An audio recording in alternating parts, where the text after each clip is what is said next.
Bonjour à tous et bienvenue sur je suis maville.fr. Je suis Philippe et aujourd'hui je vais vous expliquer comment paramétrer les informations visibles de votre boutique. Donc par exemple, quand des acheteurs vont chercher une boutique comme ceci, si on ne fait rien, ils vont tomber là-dessus et si on a beaucoup de chance, ils vont cliquer là et voilà ce qu'ils vont voir, c'est-à-dire une photo de couverture toute vide, une photo de profil également avec un visuel générique. Ils verront aucun produit, bien entendu. Alors ça, nous en parlerons dans une vidéo ultérieure. Ils verront quelques détails de notre boutique, les catégories du magasin, ça sera associé aux produits que nous allons rentrer.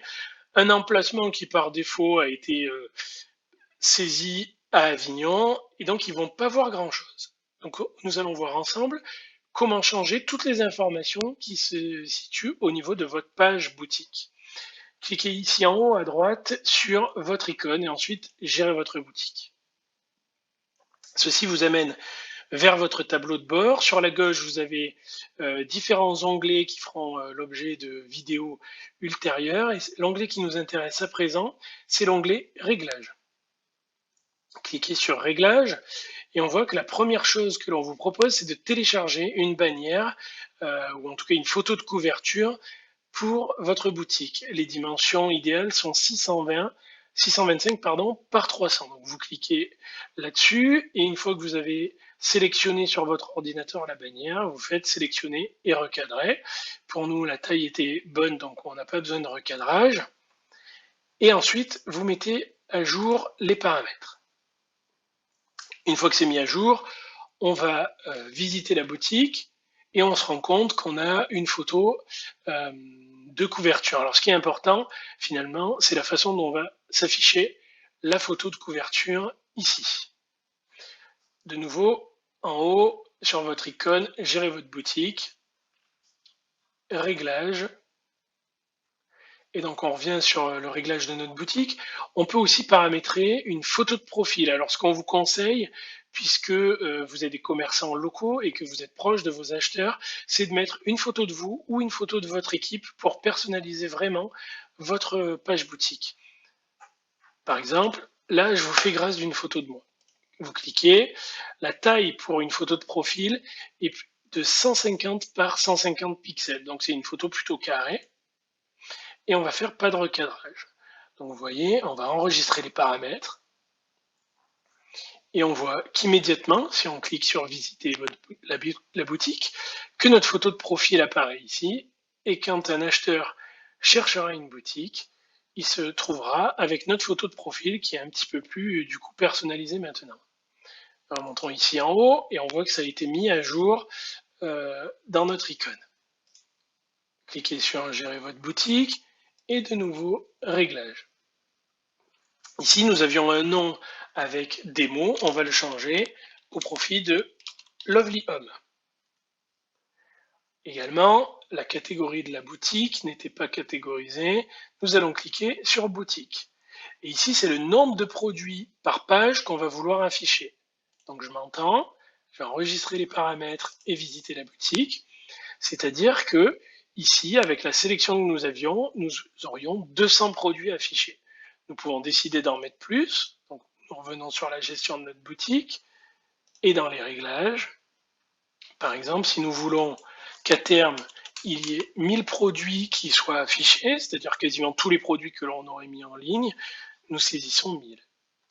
Ici, c'est l'adresse administrative de votre société, le numéro de téléphone tel qu'il sera affiché sur votre page boutique. Vous pouvez décider de cliquer ici pour afficher l'email sur votre page boutique. Vous pouvez aussi décider d'activer le bouton plus de produits, de sorte dès que vous aurez mis plusieurs produits, un bouton apparaîtra sur votre page boutique et sur la page produit qui permettra aux acheteurs de voir tous les produits que vous pouvez leur proposer.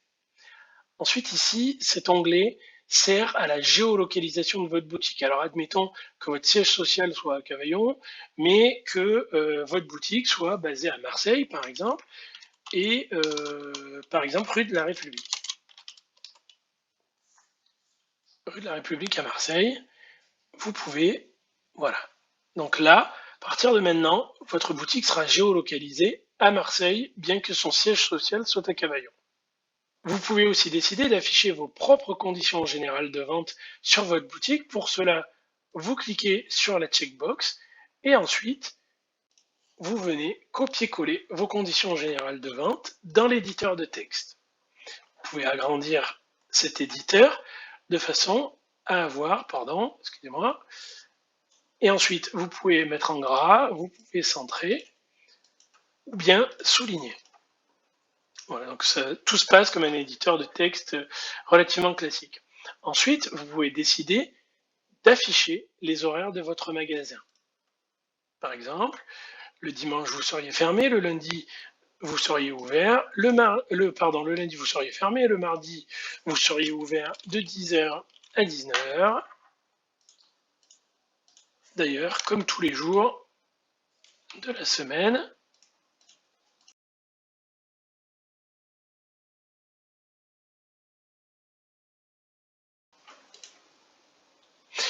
Également, vous pouvez décider de mettre un message lorsque votre magasin est ouvert.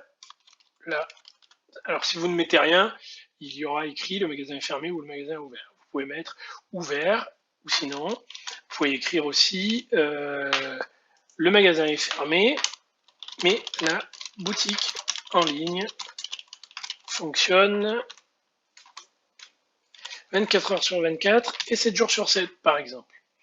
Vous avez également une possibilité de cliquer sur cette case qui vous permet de partir en congé et d'annoncer à vos acheteurs que vous êtes en congé, ce qui vous évitera par exemple de vous mettre en défaut par rapport aux dates d'expédition ou par rapport au click and collect. Il ne faudrait pas que quelqu'un, pendant que vous êtes en congé et que votre boutique est fermée, souhaite venir retirer son colis dès le lendemain. Et vous pouvez décider d'une date de fermeture immédiate ou d'une date de fermeture ultérieure en spécifiant les dates. Vous pouvez également écrire des informations sur votre boutique.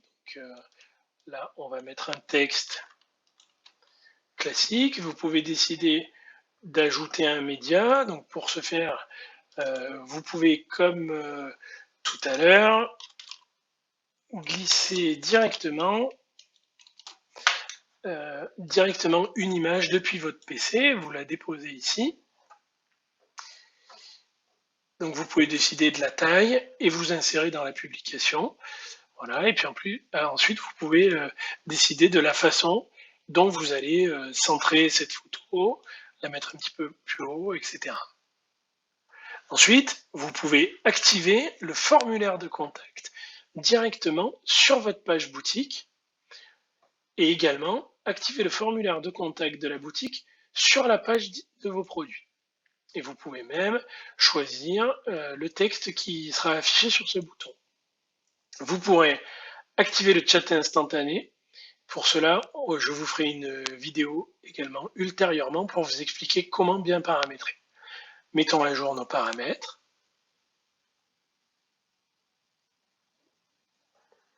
Et allons visiter notre boutique.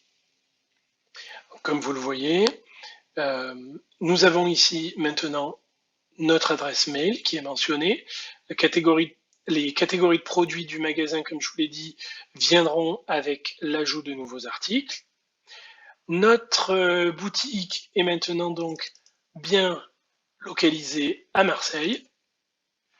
Et nous avons les horaires du magasin. Et nous avons également ici notre page conditions générales de vente. Et ici, dans horaires et info boutique, nous avons la photo que nous avons mis avec le texte de description. Il y a également un bouton contacter la boutique pour permettre aux acheteurs d'entrer en contact avec vous directement via la plateforme. Revenons maintenant sur la gestion de votre boutique. Et une toute dernière chose avant de clôturer cette vidéo que je souhaiterais vous montrer. Vous pouvez, si vous venez dans Réglages de la boutique, et ensuite Réseaux sociaux, vous pouvez ici paramétrer l'ensemble de vos réseaux sociaux. Par exemple, on va le faire avec le Facebook de Je suis ma ville. Nous enregistrons, et si nous venons visiter la boutique, Nous voyons que nous avons ici un logo Facebook qui nous permet une redirection vers le Facebook de notre page. Voilà, c'est tout pour cette vidéo. Je vous donne rendez-vous pour la prochaine vidéo. À très bientôt.